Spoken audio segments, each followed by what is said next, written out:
Hello, this is Nick with Sonic Perspectives, and welcome to episode number 2 of our Talking Perspectives series recorded on April 12th, 2018. In today's episode, we'll be discussing Catharsis, the most recent release from Machinehead, crowdfunding platforms such as Kickstarter, Indiegogo, and Patreon, and the newest release from heavy metal legends Judas Priest, and that album is Firepower. On this episode, I again have with me Joel Barrios. Hey there, it's great to be back. Austin Kokel. Greetings and salutations. And Gonzalo Pozo. Thank you guys so much for letting me do this again.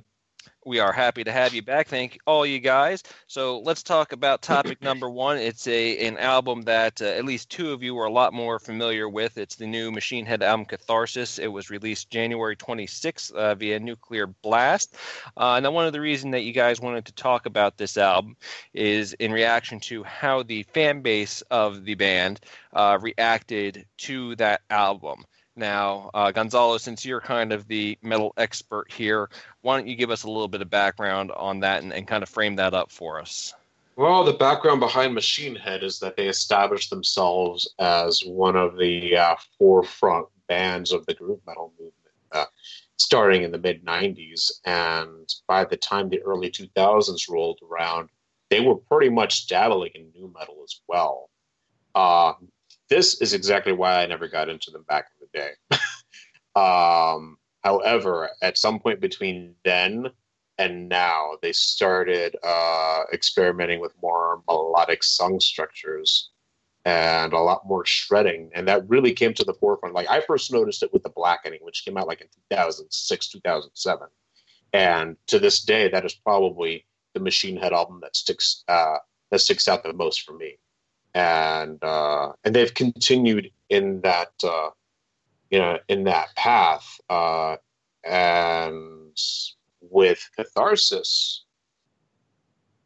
I don't know. It kind of sounds to me like a throwback to the old style, and I think that might have some bearing on why they chose to call it what they did. Anybody else want to chime in on this right now? Well, Joel, I know you had some thoughts on this because you thought some of the backlash against the album was undeserved. So why don't you give us your take? Sure, why not? Catharsis is Machinehead album number 9, probably their most polemic one to date, and arguably one of the most divisive albums of the year. And I believe one of the reasons why is that for many fans, Catharsis is not the album they were expecting it to be. Let's set the record straight. I am not a Machinehead fan. I discovered them, as many did, with Burn My Eyes, and that's the only Machinehead album in my collection, in a sparkling orange vinyl edition, in case Nick is wondering.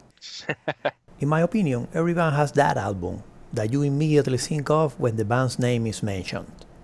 And for them, it's none other than their debut effort. Burn My Eyes was a release that propelled groove metal to new levels of popularity and aggression, and somehow it managed to divide the metal subculture into 2 camps. Many jaded thrash metal purists blame this record, along with other metal releases such as Sepultura, Chaos AD, and Pantera's Vulgar Display of Power, for the demise of thrash metal in the early 90s. For me, Burn My Eyes is the perfect example of 90s metal in general, with vicious and memorable songs, blistering riffs, and angry lyrics on top. Nonetheless, that happened back in 1994, and many moons have passed since then. The band went through some sort of a nu metal phase with The Burning Red and Supercharger.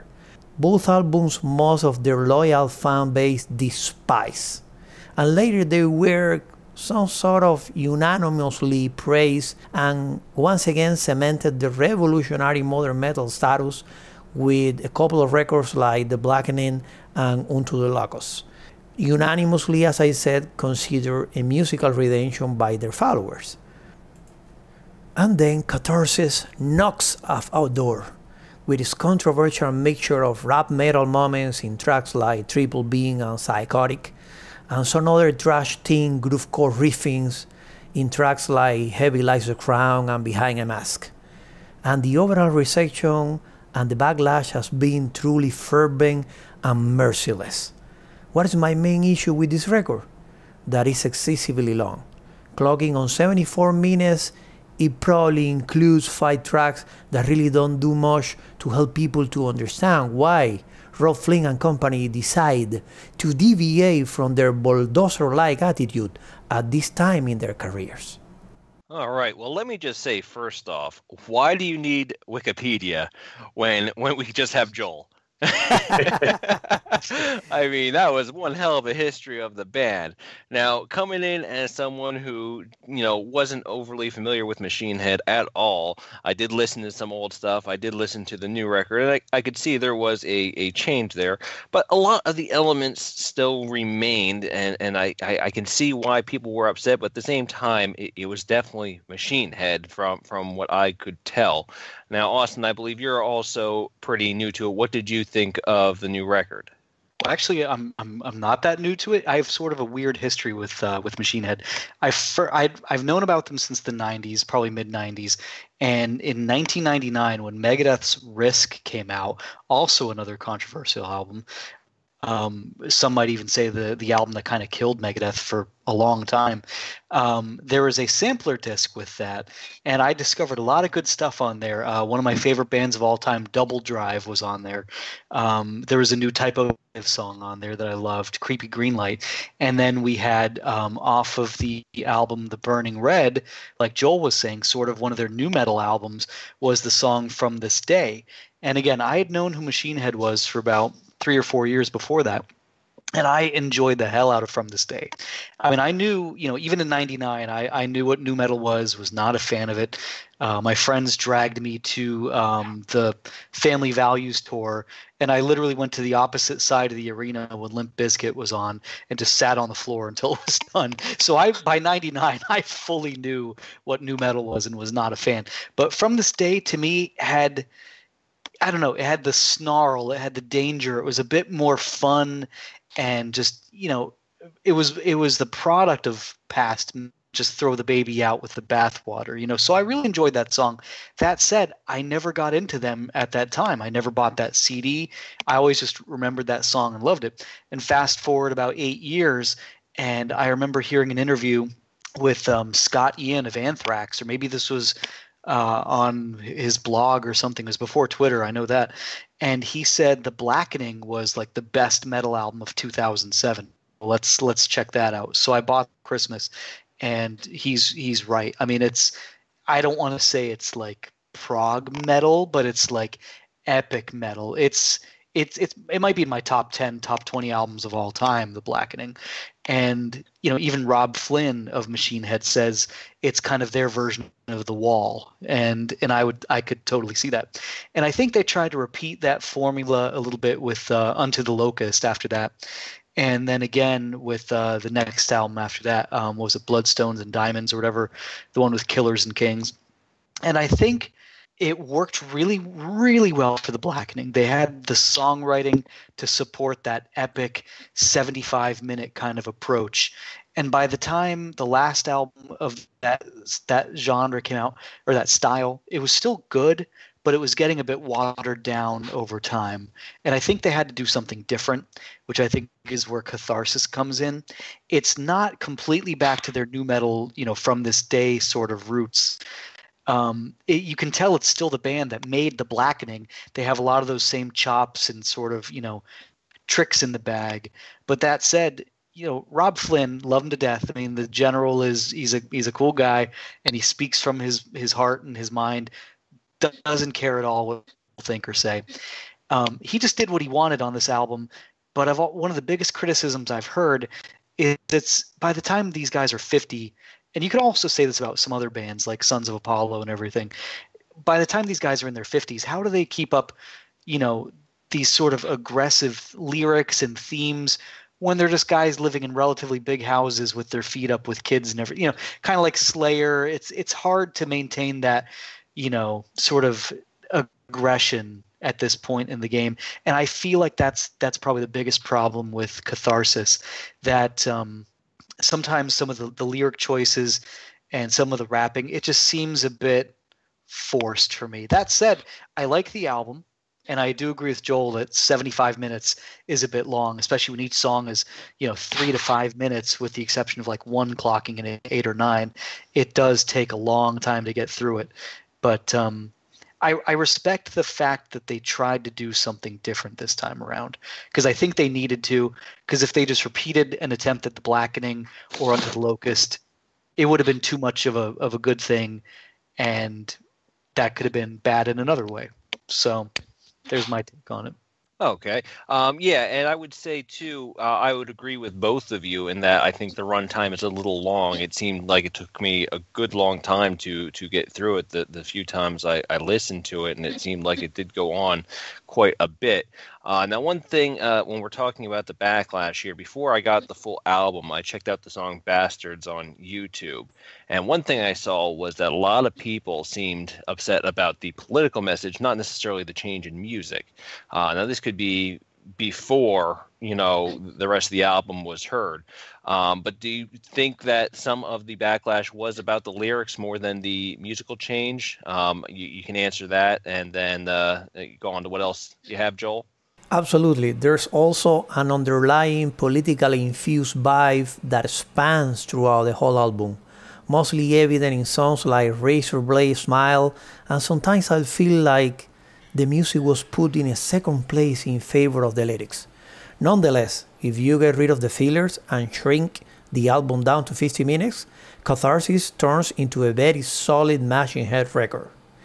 For me, prior to listening to the album, when I started reading some of the online reviews, I didn't think that it was possible that a proven heavyweight like Machinehead could release such a stinker at this point.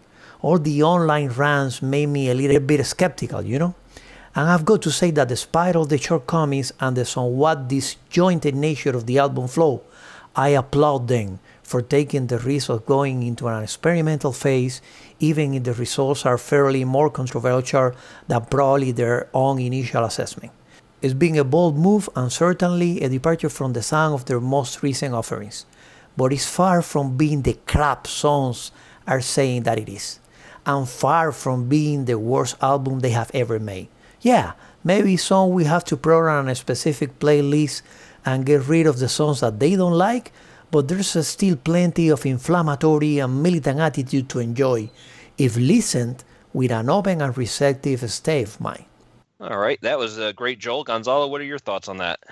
Well, it's kind of interesting to hear Joel in his epic way of speaking mention that he considers this to be an experimental album. Now, it's obviously a change of direction for them, considering the fact that they've been on ever since The Blackening came out. But, for me, the classic Machinehead sound had been the groove metal, Burn My Eyes sound, and I consider The Blackening to be a more experimental sound. Personally, I'm not that crazy about Catharsis, although I completely understand why they would want to return to a style that they were known for when they were first establishing themselves as a band. But there's a big part of me that would love to see what other tricks these guys have up their sleeves, because it's clear that these are incredibly talented musicians. Are they capable of doing anything other than the groove metal of their past and the epic thrash of their more recent past? And I don't know, maybe with the next record, they'd be able to address that. Yeah, we certainly will see when that comes. It'll probably be a few years, but it'll be interesting to see after this progression what, that next album does bring. Austin, you had a comment? Yeah, the one thing I'm thinking about this album too is, after the past 3, where you had song lengths, averaging 6 to 10 minutes pretty much all over every album, I'm just thinking maybe the band just didn't want to play these huge, epic, Halo and Now I Lay Thee Down and all this kind of stuff night after night after night, especially when they were doing an evening with Machinehead for a lot of those shows. Maybe they just wanted to play music that they liked to play and created an album to kind of give them some fun shows to look forward to, that they could just, instead of just shredding and these huge, intricate, long things that take tons of. Maybe they just wanted to kind of get back to basics as well. And after what, 9 albums, I believe Joel said. Yes. It's like, good for them, because I mean, like I said about Rob Flynn, he kind of just does what he wants, which I respect about him, and and I think this album is a testament to that. That they wanted to do something different, and like Gonzo said, it's I'm sorry, Gonzalo. I don't know. In my brain, I always think he was Gonzo. No, people call me Gonzo. It's cool. All right, cool. So maybe they, I lost my train of thought there. I guess they kind of played it safe by going back to an old style, which now 20 years later has become experimental by going back to an old style.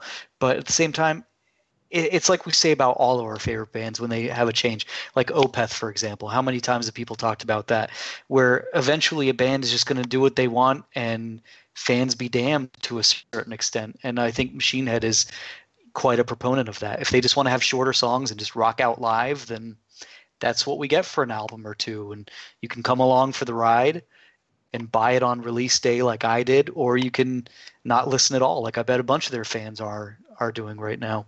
So I don't know. All right. Well, Austin, always the sage, says fans suck it. Subtle.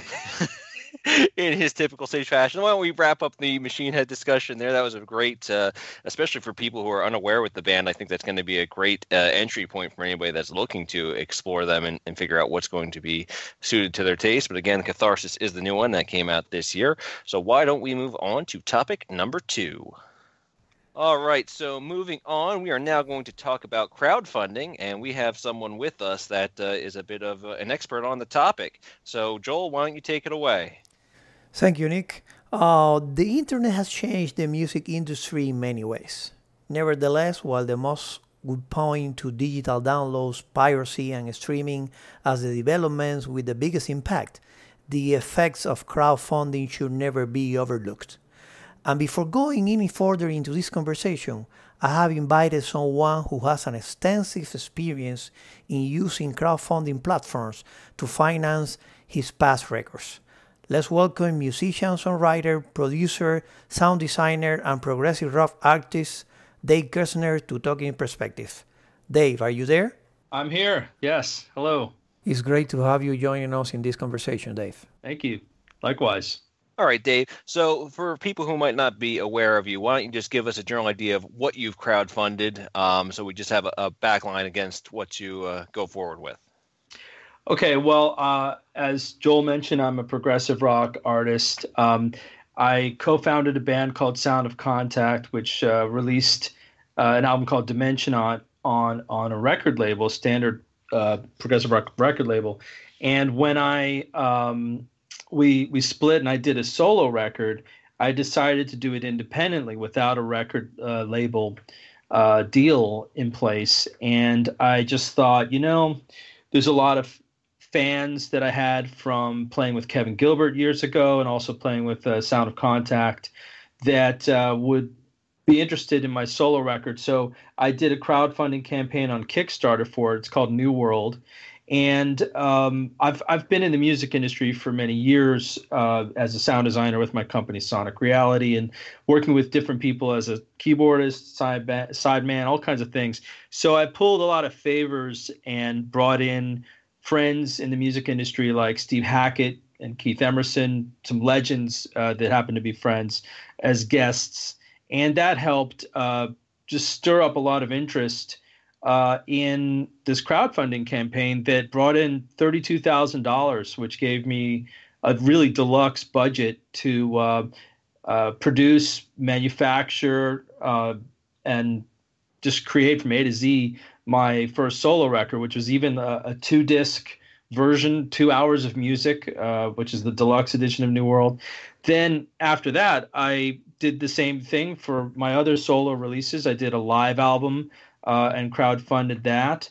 And then my second album, studio album, Static, was also through Kickstarter. And it's become kind of to me, I look at it more like I've experimented with in different ways, but I look at it as an elaborate pre-order system where it's for everybody, every type of fan, for the casual fan who just kind of wants a behind the scenes look and just maybe wants the digital download for the standard $10 or the CD for 15, $20, maybe signed for a little bit more.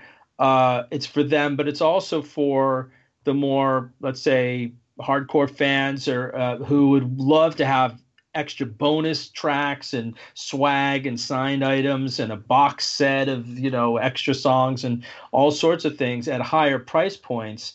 And it accommodates everybody. It's almost like an excuse to do all these extras that fans maybe will find it collectible, especially if they think you're going to be famous someday, and they could say way back when I got the 1 of 50 of blah blah blah. And so it's really cool way to and it's very interactive, as is social media, to just go direct with your fans, and it seems to work. Yeah, absolutely. And, you're talking about some of those higher end rewards. And I think most of us here have participated in those in one way or another. And I'll get to mine in a little bit. But Austin, I'm pretty sure if I remember correctly from the cruise we did together, I think one of your rewards had to do with Dave. Is that correct? That is true. I'm trying to think where you're going with this, but I do know we had sort of an interesting encounter, or lack thereof, I should say, where there was a show that was meant to happen. And Nick, you can correct me if I'm wrong here. And I got into Miami a night early to attend this show of Dave Kerzner and band. And the weather gods did not agree with us. And long story short, I took the Uber. I don't want to say the Uber ride from hell, but it was almost like to hell and back. It was the storms I've ever seen in my life, and it took us about 45 minutes to make a 20-minute drive to get to the venue, just to be turned around at the gate by the parking attendant. And I'm sure Dave remembers this well, that the show just did not happen. And I saw Dave on Cruise to the Edge that year, and it was like our hearts just went out to each other from musician to fan and back. It was just like, that would have been great, and it's a shame it didn't happen. But that said, that same show did happen the next year, and there's some pretty epic video of Dave's guitarist gunslinger Fernando Perdomo just shredding like a madman on that show. So it just goes to show you never know. When you go for the concert tickets for an outdoor show as a perk included with a live album release, sometimes it happens, sometimes it doesn't. But I've got.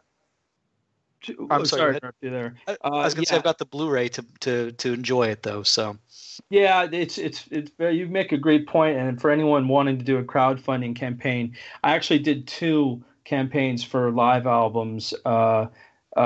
The first one was New World, and then the second one was Static Live. And I did them differently exactly because of that experience. For New World Live campaign, which was my second campaign, I did include actually 2 shows. I did have a backup show. I guess you didn't make it to the Miami the soundstage show, which is a private. Yeah, that was even earlier than I got into town. Yeah, that was one day earlier, and that was indoors. It actually cost me a fortune, and I don't recommend anyone sort of renting lights and stage and everything else, because the actual Blu-ray that we did was recorded a little later at a venue that we happen to be playing at, and they have their own lights and their own everything else stage, and that was turned out to be the better way to do it. So just something to think about in terms of renting all the equipment and just putting it in a room versus just actually going to a venue and doing a real show. I think that's the better way.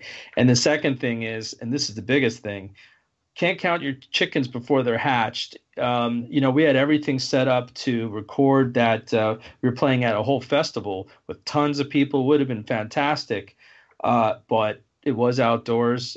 And it was really hardcore rain, actually. It was so much so that we were all turned around. If you feel bad, we had loaded up all our equipment and we were on our way down. And then they said, nope, it's not happening. And so now for Static Live, what I did actually is we played at the Prague Stock Festival, which I'm also playing at coming up in October with my new band In Continuum.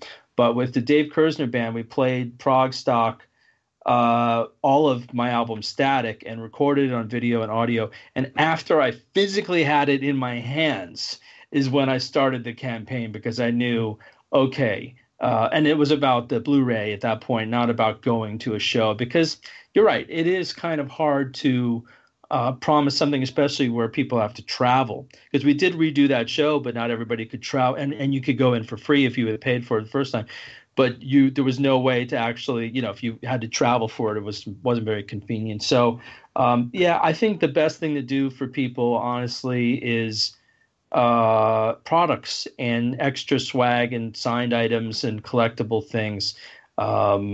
Maybe, and you get a behind the scenes virtual backstage pass with it as well. That's the real added value that's priceless to people who want to see the process of making an album or whatever happens behind the scenes, and being part of it, maybe getting credited in the liner notes or in the PDFs, and just feeling like, also that you're supporting the artist, because going back to what you were saying before with streaming and piracy and all kinds of stuff. I mean, even CD piracy. In fact, I have physically in my hand for the first time a bootleg of my first album of New World that I asked someone to send me. They bought it, and they literally somebody else ripped me off completely, redid the CD, and it looks great. I mean, they did a fantastic job with it. Wow. And it's like, God, even me, you're gonna rip off me, but yep. So, but and that's horrible. And the guy who bought it felt terrible. He didn't even really know that it was that. So,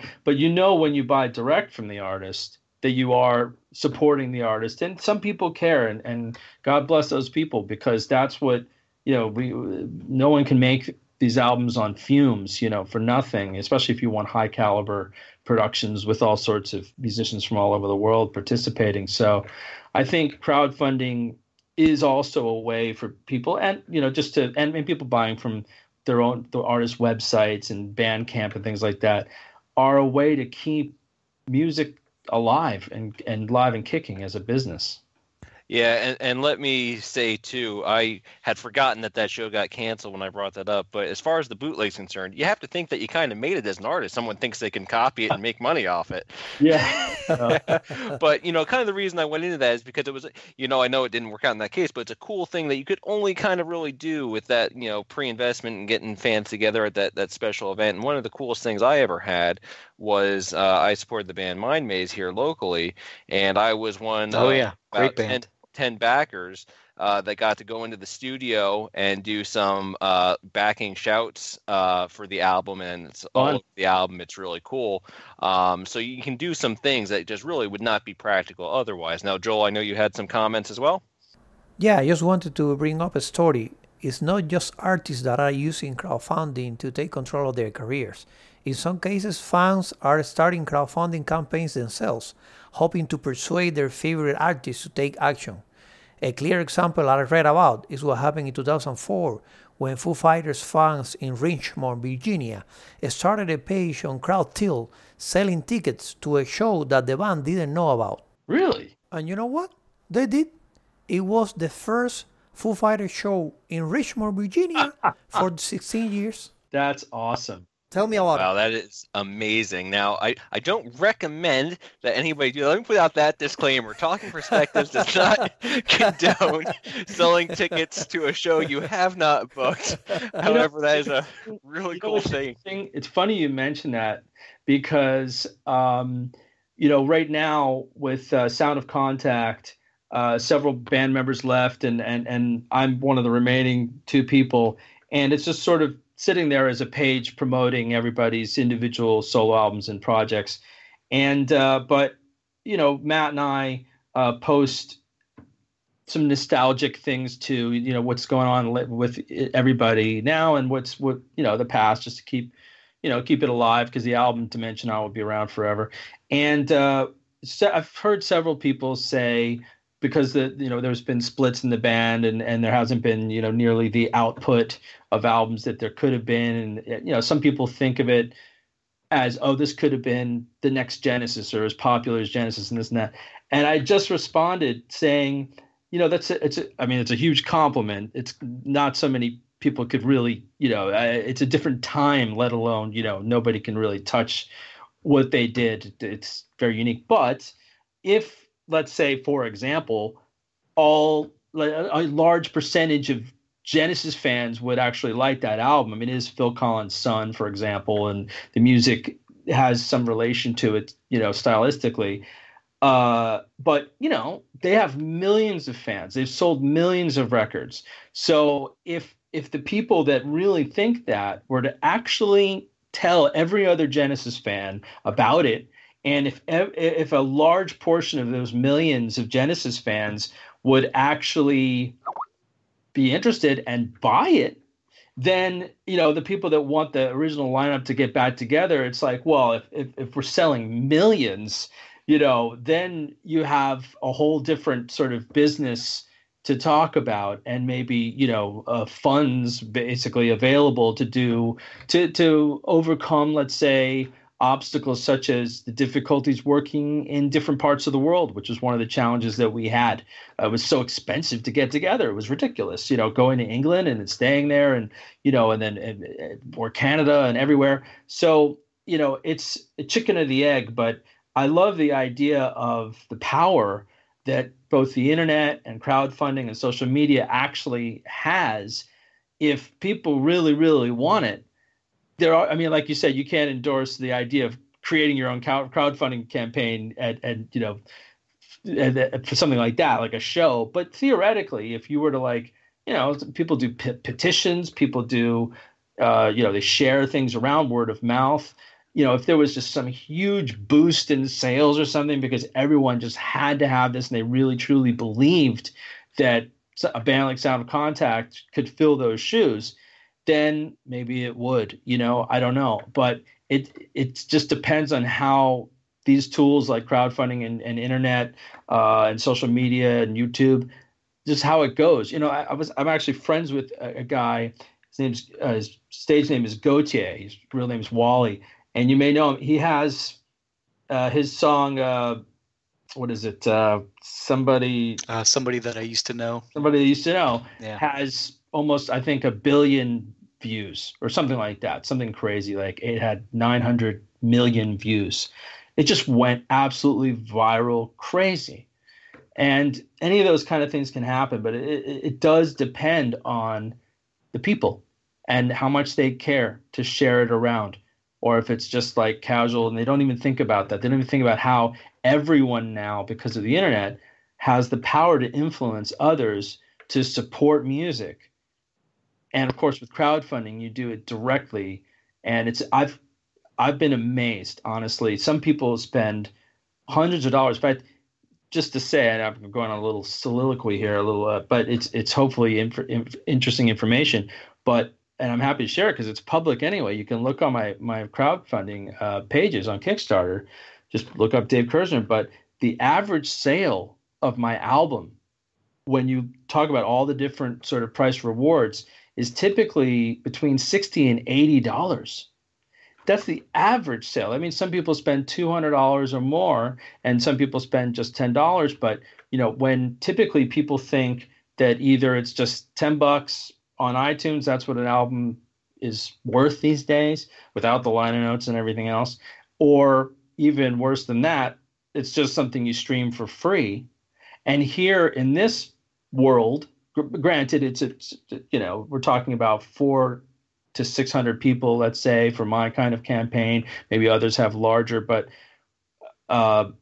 still, for a smaller group of people that really care and want to support the artist, we're talking about $70 on average for the sale of that album with the extras.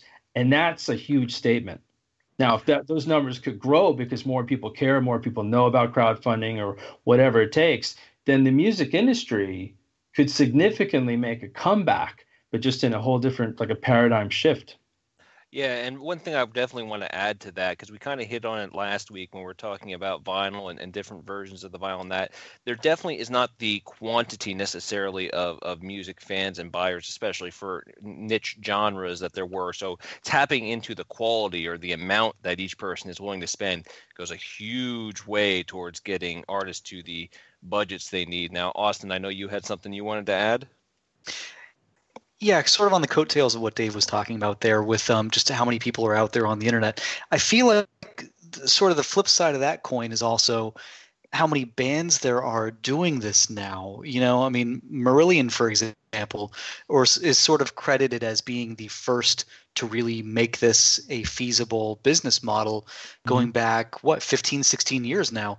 And as we've gone, it was sort of a slow acceleration, but over the past 6 years, it's caught on like wildfire to the point where, as a music enthusiast myself, I feel like sometimes I can't keep up with all of the different campaigns going on financially, not even just, you know, seeing them come at me in my news feed, but like just my wallet, you know, reaches critical mass with how many different vinyl and colored vinyl and, you know, like Dave was saying, $60 to $80 a pop. Granted, you can just get the digital download for $10 or the $1 tip jar sort of thing. But I think the bigger issue, even more than that, is just as an artist, and maybe Dave, you can speak to this, is how you kind of cut through the noise and get yourself noticed when there are, you know, every single prog band or every single, you know, indie band or whatever. Everybody's doing this now, and it's got to be difficult. Yeah, I mean, I don't think about that. I just, as an artist myself, I just tell my story. I just say, this is what I want to do. This, you know, this is who's involved. This is what you get.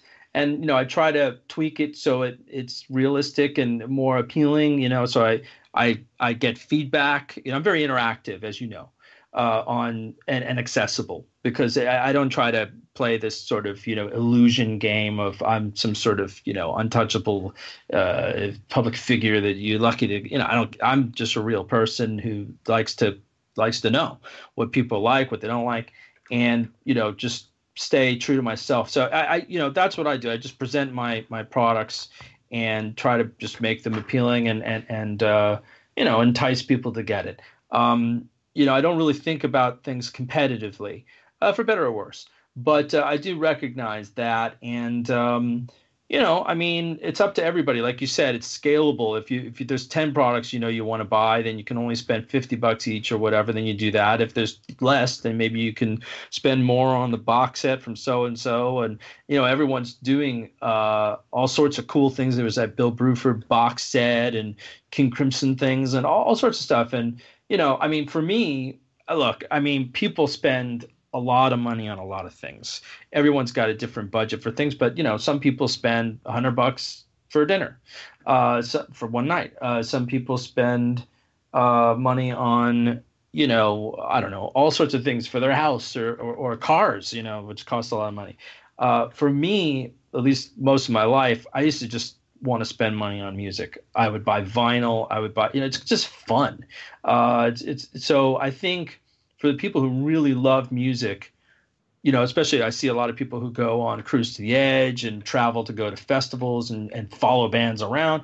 I mean, if that's your passion and that's what you want to spend your money on versus something else, then that's great. Not everybody is that, but, you know, like you said, I mean, there's every level down to zero if you want to just wait and, you know, wait till it's streaming or something. You know, one way or another, you can hear the music, but I think it's just there for people to dip in as much as they can afford to. All right. Now, I know, Joel, you had something you wanted to add to that? Yeah, just picking up briefly around what Austin said. I certainly believe crowdfunding is a heck of a way to get a musical project off the ground, but it is certainly not for everyone.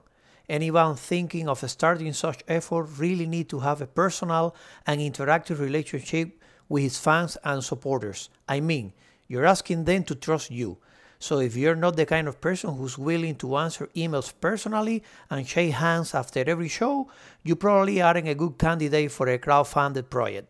Good point. It's amazing that it's even possible to fund, create, and distribute music without the support of labels that sometimes exploit artists and contracts that can cripple them out.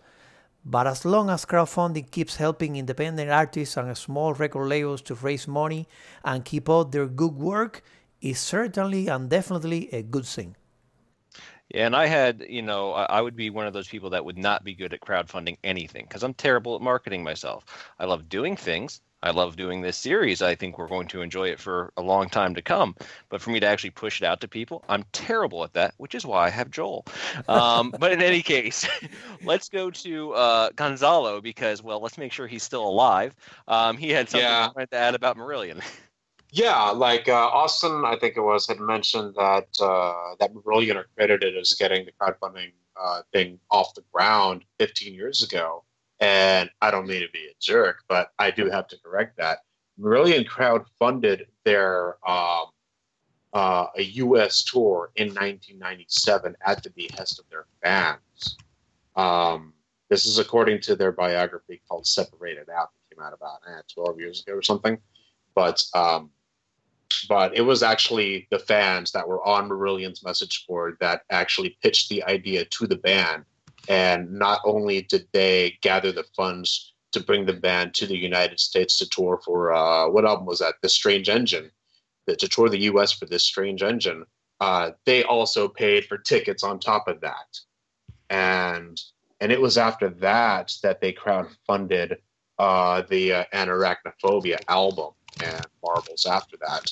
But to see something that got started with a bunch of lunatic Marillion fans on an internet message board become something where somebody like Dave can put out this 2.5-hour monster of an album that includes personnel from Yes and Genesis and Spock's Beard and all these other incredible musicians is I think a real testament to the dedication of fans of this sort of music. I think there's something kind of wrong with us, but I mean that in a good way.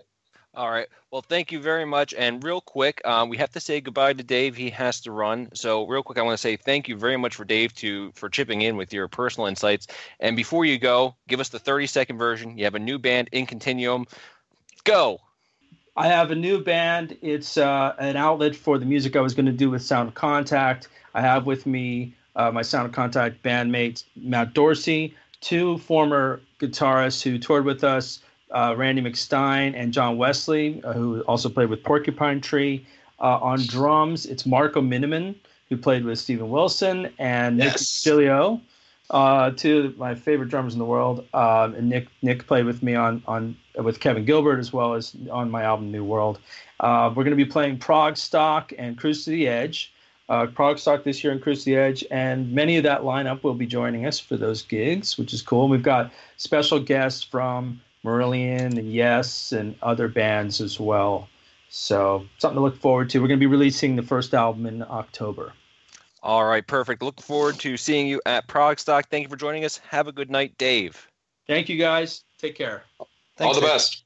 All right, so we've been on crowdfunding for a good long time here. We're going to wrap it up, but here's what we're going to do. We had a lot of topics that we did not get to hit despite the length of this conversation. So probably in 2 weeks, we are going to come back to this topic, get more in depth on some of the pros and cons. But to finish it up, Austin has something he wants to talk about as far as a warning about some of the things. Yeah, sort of a caveat emptor here, a buyer beware, is, you always see when you go to a crowdfunding campaign what the risks are in that campaign. And usually, they'll be kind of flippant about how they answer. Oh, there are no risks. We've already recorded 75% of the album. We just need to fly in a couple of guests, whatever. They kind of address some of the things. They're like, don't worry, it'll happen. Well, sometimes it actually doesn't happen. And one of these has become sort of a really well-known cautionary tale is the band Corellia, who is basically non-existent now. And I myself was a fan of them going back as far as 2011, 2012, when their debut EP came out.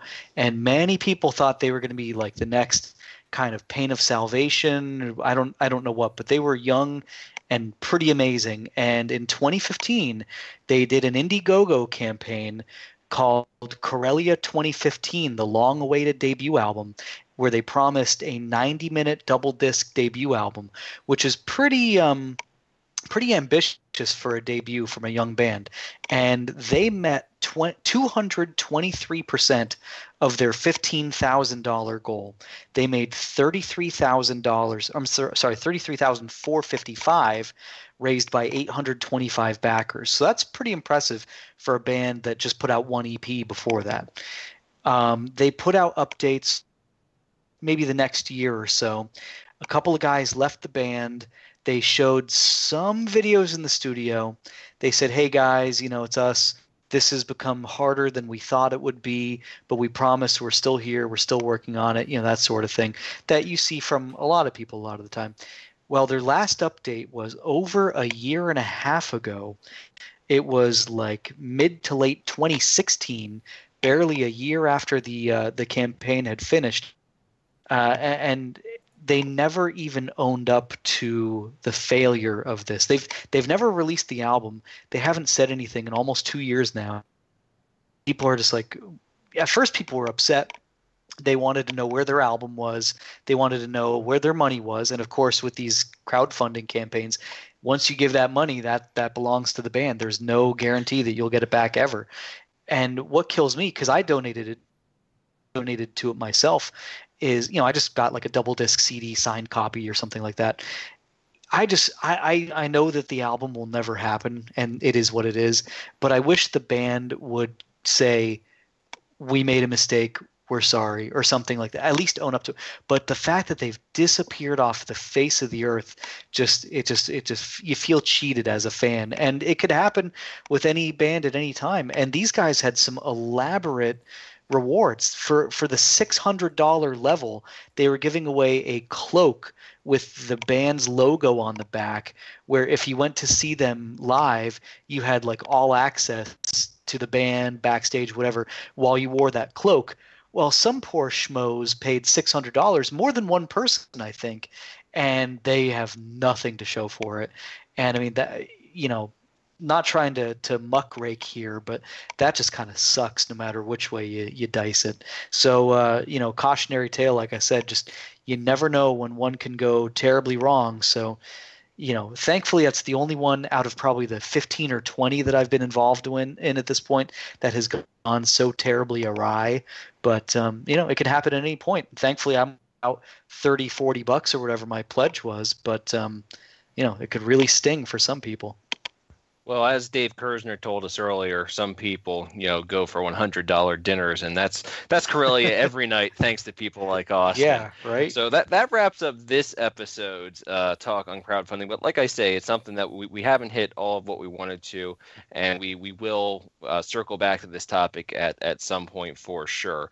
So let's now move on to our last topic. This is a somewhat more recent release, just came out March 19th. Via Epic, the Epic label, and it's an album that I didn't plan on getting. I'm not a huge Judas Priest fan. Last album I have is 2008's Nostradamus, but there was a really good reaction to this album, so I picked it up, and I'm really glad I did. So the new one, like I say, is Firepower. Since we heard so little from Gonzalo in the last segment, why don't you give us your initial thoughts on the album?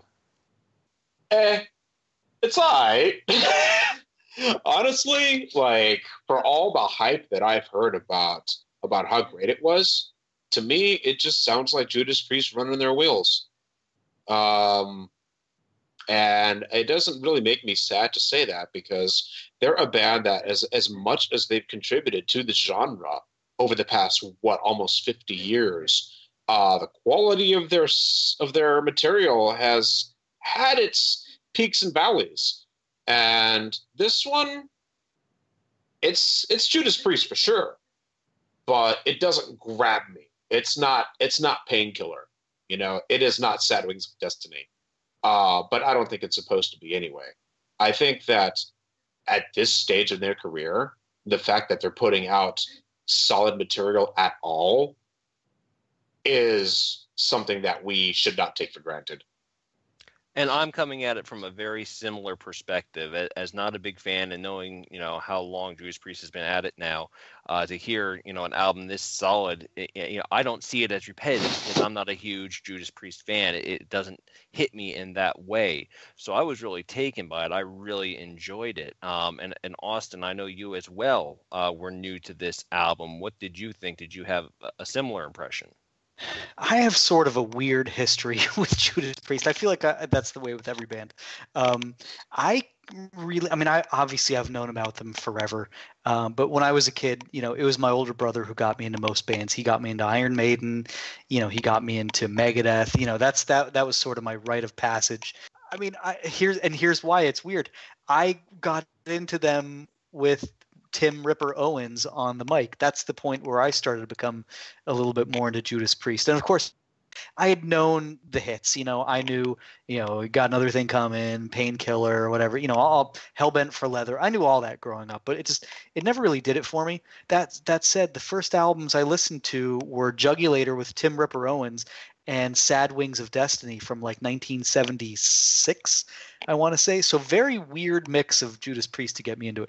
And since Rob Halford came back, I haven't really kept up with him very much, to be honest. And especially after KK Downing retiring and things like that, they've just sort of not been on my radar very much. I know they've been releasing albums, but I just haven't kept up very much. That said, Jugulator I still love. Bullet Train is one of the greatest Judas Priest songs of all time. And when Ripper left to go to Iced Earth, I've been an Iced Earth fan since '94. Matt Barlow was a very tough act to follow, and he did it well there too. So I have a lot of respect for Ripper Owens. But this was the first full Judas Priest album I've listened to since Rob Halford came back, and I'm sure we're going to get all sorts of nasty comments there. Why is this guy on the? Why isn't his brother on the call? But this guy is a millennium guy. Yeah, but I mean, I will admit I enjoyed it. So it's kind of weird hearing Rob Halford in 2018 when what I'm used to hearing for the past 20 years now is Ripper Owens. But I'll admit I was pleasantly surprised by the album. I think Halford sounds amazing. I think the fact that their bass player Ian Hill, correct me if I'm wrong there, he's been in the band since like the 60s technically, and he's still their bass player. I think seeing how the band has evolved over the past 40 years is very cool, because this album that I listened to, Firepower, leading up to this chat, to me is very modern, very fresh. I mean, like we could say it's a bit color by numbers, but again, it's Judas Priest in 2018. They're not gonna reinvent the wheel. But I thought some of the songs, Halford sounded amazing on, for example, the title track. And I believe it was track 8, I want to say, yeah, Rising from Ruins was very Iced Earth sounding to me, which I enjoyed. And I believe it was Spectre sounded almost like a Bob Rock era Metallica, like sort of that between the Black Album and Garage Inc. sort of era. And I mean that in a really good way. It just sounded like good crushing rhythm guitars, and I don't know, the whole thing, I wasn't sure what to expect in this day and age from them, but I enjoyed it. I was pleasantly surprised. All right, Gonzalo, you wanted to add to that? I love that you mentioned Ripper Owens, and I kind of feel for Ripper Owens because I can think of 2 instances where he has been replaced by the singer that he replaced, and that's got to be a tough place to be. But I would give a shout out to the Cathedral Spires also from the Jugulator album. And I think that I know that I'm in the minority here, but I think the Jugulator is actually one of the high points of Judas Priest's career. I agree. It's so nice to hear someone say that. Yeah. It's it's really wonderful to like actually be in a conversation with somebody that agrees with me on that. But that said, you're absolutely right. And I made this point too, that the fact that these guys have been at it for so long and are putting out quality material. Yeah, you're right. They're not going to reinvent the wheel, but they did it with Painkiller, and they were already veterans by that point. Remember that this band got started in the '60s, so might it be too much to expect, for us to think that they could do it again? I don't know. I think that they might have it in it, but at the same time, with both K.K. Downing gone and Glenn Tipton, pretty much out of the band as well. I don't know. I think this band's days are numbered, and that makes me really, really sad. Wow, strong words there. Now, Joel, you haven't chimed in yet. What do you think of the new album? Are you ready for some history? Do we have a choice? I don't believe you do. The teacher is at the Now, chalkboard. before going into history, I love Jugulator. It was an ultra-confident statement they released at the time, and I cannot think of a better man to replace Halford than Tim Ripper Owens. I have the utmost respect for him, and I consider him capable of singing almost anything in metal. Now, circling back with history, I'm a big fan of the old Judas Priest records. Sad Winds of Destiny holds a special place in my record collection. For that moment on, clear that the band left behind the hippie influences that made up their debut, and their ability to mix the hard rock music with the doomish, gothic sound of Black Sabbath made of that album a unique heavy metal work. And while Sabbath traded their heaviness for a softer music down the line with technical ecstasies, Judas Priest was bringing out a quite innovative musical concept in which they took heavy metal into new levels of darkness, musical precision, and roughness. Arguably sharing the metal throne in the 80s alongside with Iron Maiden, Judas is perhaps the number one band out there from the old metal classic acts whose modern albums have been largely criticized. Everything they have released since 1990's Painkiller has been seemingly met with a majority of criticism and skepticism. Now, after almost 50 years, 18 albums, and basically shaping the way heavy metal was meant to be played, I would be hard-pressed to find better words to define the point Judas Priest is at this time in their careers than the ones that our friend and contributor Rodrigo Altaf from the Sony Perspective team used when he wrote in the album review. He said something like, "I think it's fair to acknowledge that Judas Priest simply doesn't owe us anything anymore." That being said, to my ears, Firepower is an unexpected turn of events, because it manages to offer up some of the finest work that Judas Priest has put out since the now distant Painkiller days. The songs here are your typical Judas Priest style heavy metal with memorable riffs that nicely run out the overall sound. From the opening seconds of Firepower, the starting track, you know exactly what you're in for, yet that's an attraction, not a knock. You know what really pisses me off? I can work for 2 weeks writing a review, and Joel does a better job of a review off the cuff than I do over those weeks of writing. It's amazing. But let me tell you what I love about this album. One of the highlights for me. Now, the first track is Firepower, the title track, and then the lead single was Lightning Strike, the second track, which actually I heard on my local radio, oddly enough. But what I love about this album is I listen through it. I'm like, I get to track 3. This could be the lead track. I get to track 4. This could be the lead single. Track 5, track 6. It's the same thing. All these songs have something about them that really could be your great first impression. I think it's an incredibly solid album, top to bottom. And yes, it might lack the diversity.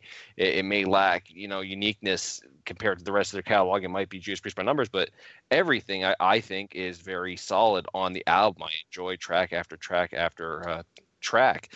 Actually, Joel, you're up next. What did you want to say?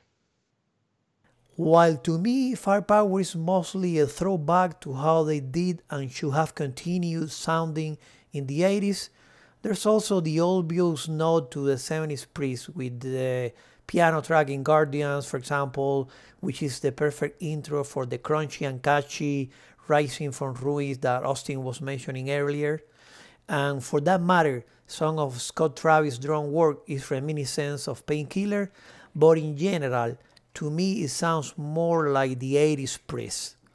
Tracks like Traitor Gate and the closing Sea of Red offer plenty of power metal flavor, and No Surrender makes for the album's best bursts of energy. Never the Heroes is an also noteworthy example with a mid-tempo pace that has potential for dullness, but however the epic flair gives it a character and the chorus goes deeper and deeper than any other singles. Yeah, some might say that the band kind of played safe by revisiting some familiar avenues, but I certainly prefer them doing so than attempting to reach the undoable. And I will quote Rodrigo again when he said, "Firepower is the sound of a band treading familiar territory and paying homage to the past while sounding relevant and forward-thinking." Well, I think that's a fantastic way to wrap up. That was our final topic. So again, I want to thank everyone for listening to episode number 2 of Talking Perspectives. Once again, I am Nick Andrews, and the folks with me were Joel Barrios, Austin Kokel, and Gonzalo Pozo, and of course, our special guest for the middle segment, Dave Kerzner. Please check out his newest thing coming out is In Continuum, and we'll have some links to that, of course, along with some of the other topics we talked about. Please subscribe to the podcast on Google Play, on iTunes, on your podcatchers, whatever, so you get this and interviews and reviews in the future. And of course, on social media, don't forget to like and follow on Facebook, Twitter, and YouTube. Thank you, everyone. Have a good night, and we'll see you on the next Talking Perspectives.